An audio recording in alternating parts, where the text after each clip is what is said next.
Ton vagin sent le poisson pourri, même après l'avoir lavé à fond. Ce n'est pas un problème d'hygiène, pas du tout. En vérité, 80% des femmes vivent ça sans même s'en rendre compte. Et boire du jus de cranberry pour réparer ta foufoune, ce mythe, c'est complètement bidon.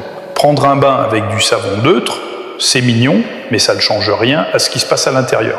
Laisse-moi te dire ce que je recommande vraiment aux femmes que je traite, celles qui ont des soucis de sécheresse, d'odeurs étranges, de déséquilibre interne, de pertes bizarres, ou simplement qui veulent réhydrater leur zone intime et soutenir la guérison naturelle. Écoute, ton vagin, c'est comme ta maison.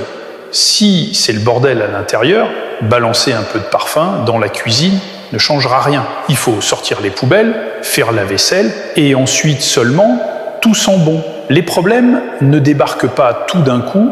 D'abord, tu as ces pertes épaisses et odorantes, avec cette sensation d'avoir fait pipi sur toi, puis viennent les infections urinaires ou les vaginoses à répétition. Un jour, tout va bien, le lendemain, c'est la panique, c'est les montagnes russes. Mais non, c'est pas juste être une femme. C'est ce qu'on t'a fait croire, mais c'est faux. La majorité des femmes essaient n'importe quoi, gel, crème, ovules hors de prix, qui ne font que masquer le problème.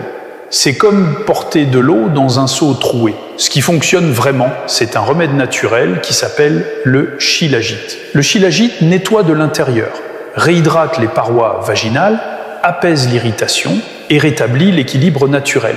Il s'est utilisé depuis plus de 1000 ans en médecine asiatique et aujourd'hui, Wellness Nest est la seule marque française produire du shilajit bio, pur et naturel. Les femmes disent qu'en 3 semaines, elles se sentent plus douces, plus fraîches, plus à l'aise et plus humides qu'un océan. Si ça vous intéresse, j'ai mis leur lien dans mon profil et je vous conseille de prendre le vôtre avant qu'il n'y ait plus de stock.